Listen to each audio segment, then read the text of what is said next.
Historia número 19. Una fuente superior.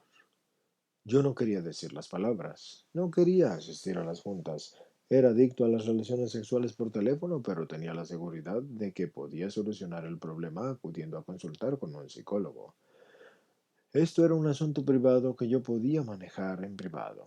Yo tenía conocimiento de los programas de 12 pasos debido a que 6 años atrás había asistido a una confraternidad que trataba sobre la adicción a las drogas. Y también había tenido éxito en dejar de fumar marihuana. Pero ser un marihuano tenía un cierto atractivo, porque estaba de moda y fui capaz de admitir esa adicción en frente de un grupo de extraños. Las relaciones sexuales eran algo distinto, porque era desagradable pensar en comentar mis hábitos sexuales con alguien que no fuese un confidente a sueldo. Las juntas de 12 pasos ya me habían inspirado, así que asistí durante varios años, pero nunca tuve tropezones. Me gustaba la sinceridad y la franqueza sensata de los participantes. Hice amistades y esperaba el momento de compartir historias. La solidaridad del grupo me ayudó mucho y me comprometí, y desde mi primera junta he cumplido con mi compromiso de no tomar o consumir drogas. Mi obsesión con la marihuana se acabó, pero nunca conseguí un patrocinador ni tampoco llevé a cabo los pasos.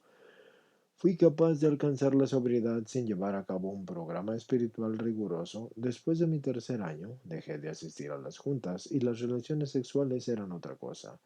Como adulto, las relaciones sexuales habían sido una cuestión a tratar desde que convencí a mi esposa de que tuviéramos un matrimonio abierto, y nuestro acuerdo era que podíamos salir en citas, incluso hasta tener aventuras amorosas.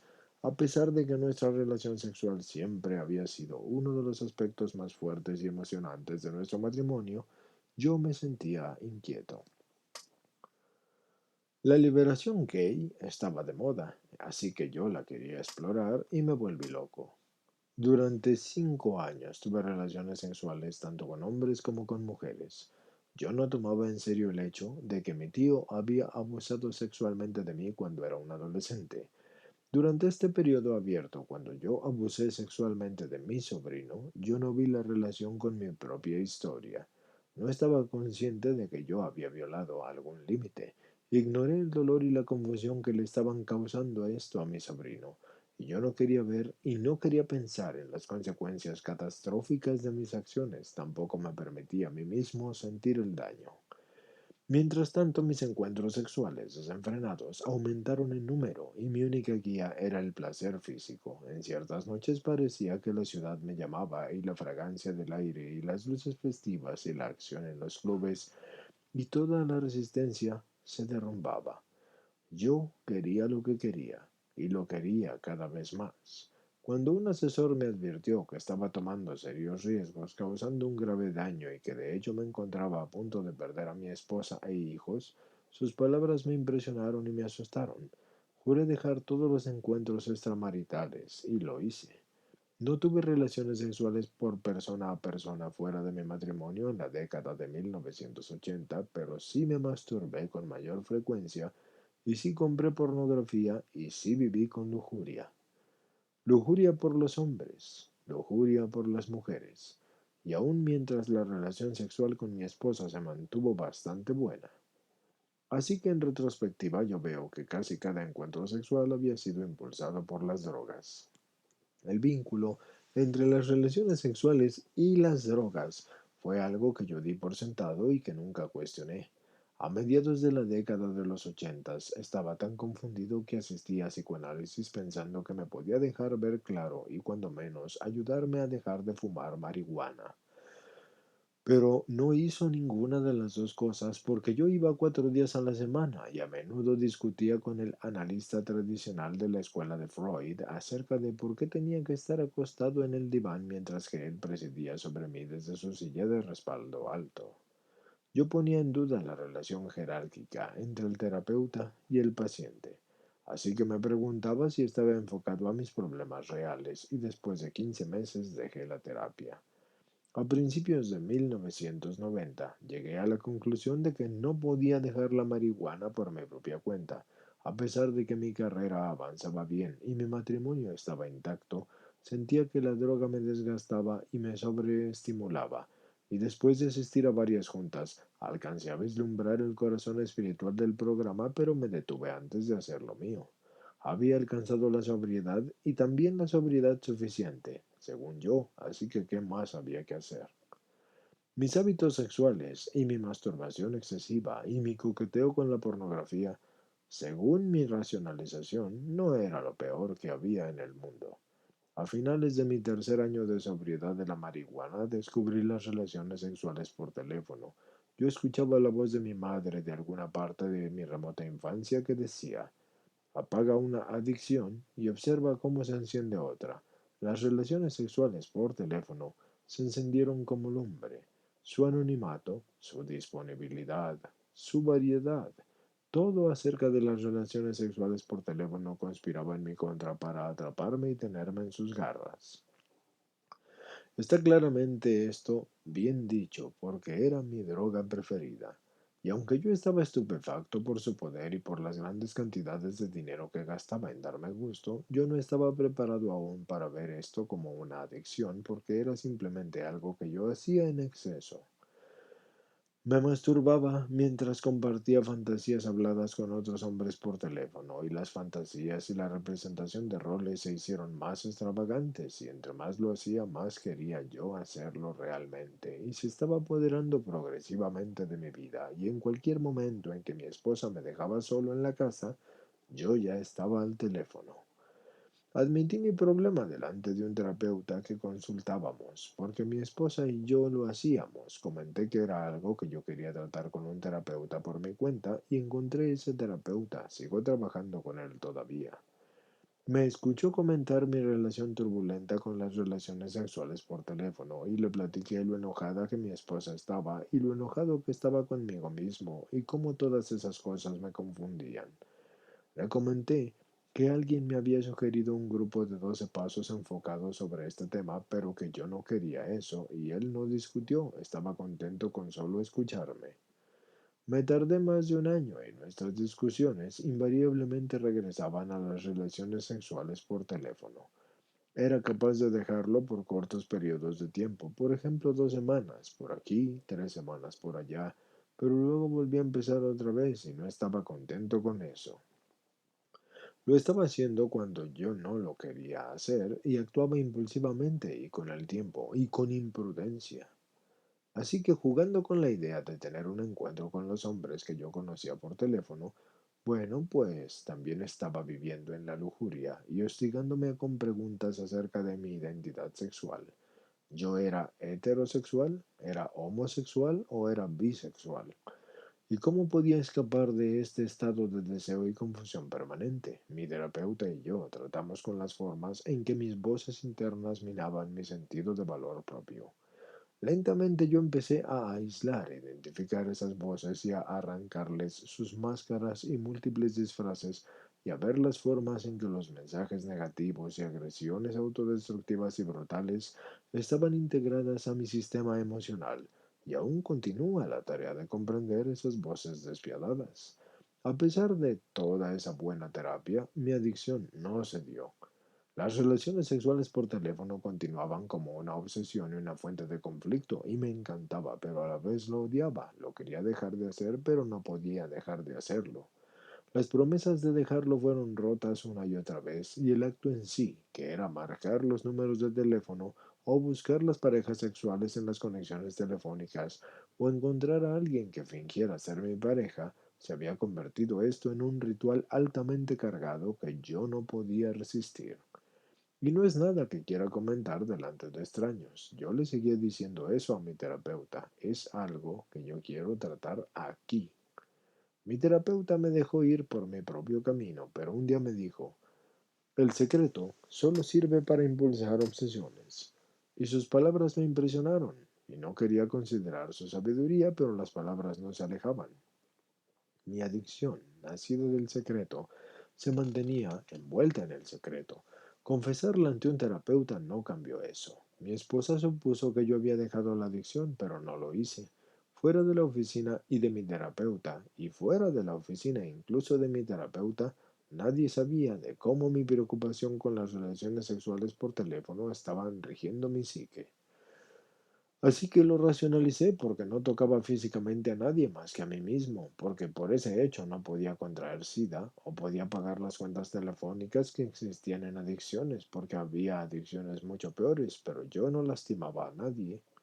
Esa última racionalización es la que sonaba más hueca, porque yo sabía que me estaba lastimando a mí mismo, así que pensé en mi vida espiritual y me sentí sofocado y estancado.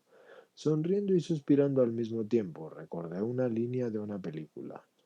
¿Estamos avanzando o estamos estacionados? Yo sabía que no avanzaba, así que supe lo que tenía que hacer. Sin embargo, antes de hacerlo, me pasé el día de Yom Kippur. Es el día más santo de los días santos judíos, el día reservado para el arrepentimiento de los pecados, dándome gusto en una orgía de relaciones sexuales por teléfono toda la tarde, mientras mi esposa estaba en la sinagoga. Al día siguiente, llamé a información y solicité el número de los grupos de recuperación sexual. El primer número que me dieron fue el de SAA, y cuando mis dedos marcaban el número, pensé en todas las ocasiones en que marqué los números para buscar relaciones sexuales por teléfono. Al día siguiente asistí a una junta nervioso y enojado y no del todo convencido de que tuviera las agallas para hacerlo. Lo hice. En mi primera junta, tragué saliva y dije que era un adicto sexual y me preocupó que las demás personas que se encontraban allí fueran personas raras de la escoria de la sociedad. Me sorprendió y me animó ver que eran parecidos a mí. La junta no estuvo tan mal como yo me temía, y unos cuantos días después regresé, escuché con mayor atención y me gustó lo que oí. La honestidad inspiraba y era valiente. La honestidad me hizo decir cosas en público que yo nunca antes había dicho. Seguí regresando y me conmovieron las historias que escuchaba y mi terapeuta sugirió que había encontrado mi adicción principal, así que estuve de acuerdo con él. Cuando mi trabajo exigió que viajara en la fase inicial de mi recuperación, yo llevé conmigo unos números telefónicos para llamarles a las personas en el programa desde mi soledad en las habitaciones del hotel. Las llamadas, de hecho, hicieron una diferencia para mí porque gracias a ellas yo no actué. Cuando yo tuve un buen entendimiento del concepto de los tres círculos, decidí colocar no solo las relaciones extramaritales en mi círculo interior, sino también la masturbación. Y después de todo, las relaciones sexuales por teléfono y la conducta que destruía mi espíritu era una forma de masturbación y yo no quería correr el riesgo de contraer enfermedades sexuales. Yo quería serenidad y recuperación. Así que conseguí un patrocinador y eso no fue fácil para mí. No me gusta la autoridad y me resisto a que me digan qué hacer. Yo prefiero dar consejos que seguirlos. Me gusta asumir el papel de ser el estadista mayor y el hecho de que mi patrocinador era menor que yo fue un problema. Pero fue uno de los primeros en ofrecerme apoyo, una de las personas a las que yo llamaba cuando estaba fuera de la ciudad. Me llamaba la atención su seriedad y su devoción al programa. Era de buen corazón y entusiasta y sediento de recuperación para otras personas así como para él mismo. Fue generoso con su tiempo y estricto en su enfoque. Al principio yo me resistía a seguirlo y quería ser el que mandara. Como muchos adictos, yo quería dirigir y controlar mi propia recuperación. Conforme yo discutía, él hablaba acerca de la belleza de la entrega. Discutí con Dios y discutí acerca del concepto de Dios. Estas eran viejas discusiones rancias y discusiones después de todo, pero discusiones que seguían atormentándome y dañaban mi programa. Sin embargo, eran discusiones necesarias que necesitaban resolverse y decirse en voz alta en las juntas. En las juntas, yo también tenía que decir lo que le había hecho a mi sobrino, y después de varios meses las discusiones empezaron a desaparecer. Admití que mi vida espiritual había sido un desorden ingobernable y reconocí la necesidad de un poder mayor a mí mismo para que me liberara de la prisión de mi adicción. Así que me entregué todo el tiempo y traté de recordar el principio primordial de mi programa, el cual es abstenerse y no actuar, sin importar qué suceda. Siguiendo el ejemplo de mi patrocinador, decidí abordar mi recuperación de forma agresiva y formé un grupo para intercambiar comentarios y asistir a muchas juntas se convirtió en un hábito. Compartí, hice compromisos, llamé a los otros adictos, los animé a que me llamaran, forjé amistades, inicié la práctica de la meditación y la oración matutina, me esforcé por comprender el propósito y el plan original del programa, busqué conocer la fuente de su inspiración. Por milagro empecé a dejar mi obsesión. Ya no estaba en un estado perpetuo de lujuria y el tema de mi identidad sexual dejó de ser una ardiente pregunta. Era más paciente con mi esposa y estaba disponible emocionalmente como nunca antes. Nuestra relación física se hizo más feliz y más sana, y mi esposa accedió a asistir a un grupo de parejas en donde el único requisito es que un miembro de la pareja se defina a sí mismo como un adicto sexual. El grupo no siempre ha sido fácil. La ira y el rencor todavía me persisten, pero el foro es abierto y honesto y sobre todo el secreto se sabe. Hay algo liberador acerca de estar sentado en un salón anunciándoles a los demás, mientras que mi esposa está a mi lado. Yo soy un adicto sexual y es vital para mí que mi esposa, que es el amor de mi vida, sea una parte de mi recuperación. Todas las herramientas ayudan. Yo hablo con mi patrocinador casi a diario. Al principio yo no quería parecer muy necesitado, pero ahora me preocupo menos por mi imagen y más por mi abstinencia. Me permito asistir a cuantas juntas yo desee. Y también me permito expresar mi entusiasmo y amor por la confraternidad, y las juntas me brindan una conexión profunda y satisfactoria con otras personas, recordándome de las conexiones emocionales que yo busqué pero que nunca encontré en las relaciones sexuales por teléfono. Veo mi recuperación como nada más ni nada menos que mi vida diaria. Escuchar con mayor atención a los demás es parte de mi recuperación. Escribir esta historia es parte de mi recuperación. Cuando yo me encontraba en las profundidades de mi adicción, mi mente estaba confundida y mi espíritu estaba en mal estado. La abstinencia me ha bendecido con un grado de lucidez y hasta una medida de paz. La paz me ha permitido ver lo que en realidad quiero y lo que en realidad necesito, y en mis oraciones matutinas pido que mi guía sea la bondad y no la aprensión ni el temor. La semana pasada mi esposa y yo compramos plantas iguales y las colocamos afuera de la puerta de mi oficina. En las mañanas temprano me llaman la atención las plantas. Con sus hojas levantadas hacia el cielo como brazos abiertos, las plantas absorben los rayos del sol de una fuente superior y reciben el calor necesario para crecer.